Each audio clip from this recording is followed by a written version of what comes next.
Good morning, chefs. I hope we're well. What's the beef? So, this morning's video, we're diving into something deep. Might ruffle a few feathers, but at the end of the day, it's the truth. Chefs who blame remain the same. There's a saying that goes train the same and remain the same, or train and same, or you will remain the same. And the same thing goes for blaming. You blame things, you remain the same. So within this industry, it's so easy for a chef to find an excuse because the job is insanely difficult.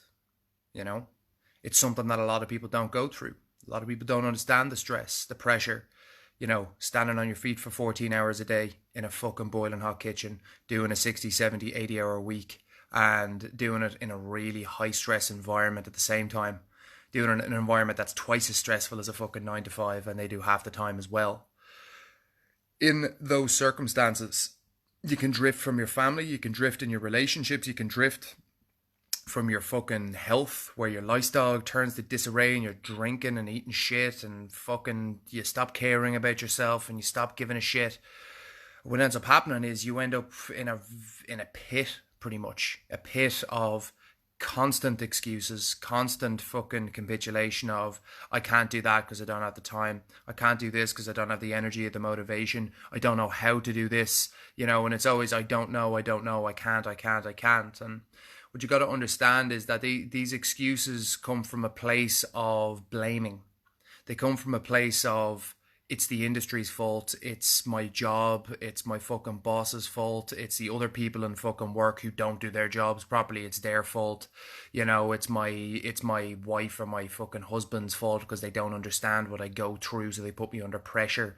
It's my fucking kids' fault because they want to play with me for fucking on my day off. There's this frame of mind of, it's always someone else's fault. And what you got to understand is if you continue to blame, you're going to remain the same. And I don't say this because I want to hurt your feelings. I say this because I want to change how you think so you change your fucking life. So you can turn your health around. So you turn your lifestyle around. And what this comes down to is, are you willing to take the flack? Are you willing to take responsibility for what you've done? Are you willing to take responsibility for your life? Are you willing to take fucking everything on your back and go, hey, listen, I fucking put myself in this situation and it's on me to pull myself out of this fucking situation. Unless you have that realization, nothing's ever going to change for you. And I'm telling you that for a fact. And I'll be honest with a lot of chefs who I speak to, and I'll tell them. And if I feel that from them, it's like, I'm not going to waste your time. I'm not going to waste your time, and you're not going to waste my time, because what's going to happen here is if you still think that you're going to change your life without taking full responsibility for absolutely everything that's going on, Aaron Nash, Decky Walsh, what's the story? If you think that you're going to change your life without taking responsibility for fucking everything that's going on, even Franco's in the mix here, then nothing's ever going to change. Nothing's ever going to work for you.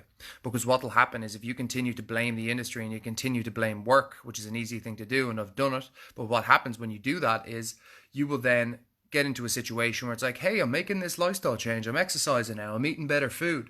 And then what happens after a fucking couple of weeks is you stop and something happens in work and all of a sudden it's like, oh, I fucking can't do it anymore. Work shit, And it's like, not really. You're taking work and using it as the reason not to do something. If you're fully committed to something and you're taking full responsibility, you'll find a way. But if you don't take full responsibility and you're not 100% committed, then you won't find a way. It's very, very simple. It all starts in here. So it doesn't matter what the external thing is. Cameron, what's the best exercise to do for a chef? Who fucking cares? Go and walk up and down your stairs for fucking 10 minutes every day. I guarantee you won't do it for more than a week, because it's not the fucking thing that you're doing that matters. It's all in your mind. So if you don't take full responsibility, you don't face up the bullshit that you're seeing, you don't fucking take it on your back and understand that this is your life and you are the one who's going to fucking change your life. If you don't come to that realization, you won't. You won't. And with some of the most powerful transformations I've seen, some of the most life-changing things I've seen with chefs come from those chefs who fully understand this. They fully understand that I call it the blue pill and the red pill from the Matrix. The red, I've switched them around because I like blue. But it's like the blue pill is you fucking taking responsibility for everything. This is me owning all of what's happening. And by owning everything that's happening, then I have the power to change it and fucking create my life at will. Whereas the red pill is it's someone else's fault. Oh, it's so hard in the industry and this and that. And it's like, yeah, sure, you might be telling the fucking truth.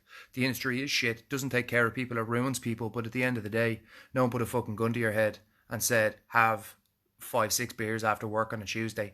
No one put a gun to your head and said, buy a bag of Coke on your last service of the week. No one put a gun to your head and said, order a pizza or two when you get home at night because you haven't fucking eaten food all day. No one put a gun to your head and made you make those decisions. You made those decisions. And unless you start understanding that it was you that made those decisions and it's also you who can fucking make the opposite decision and turn things positive, it's not going to happen.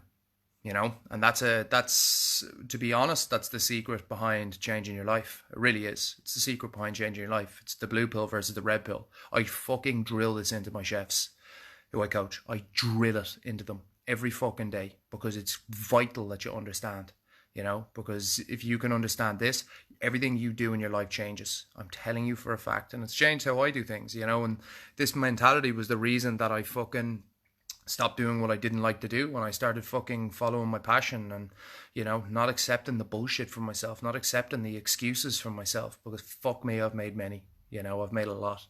And I don't want you to do the same thing. I want you to make a rapid change. I want you to turn your health around and I want you to have a healthy, active lifestyle, the thing that you actually want.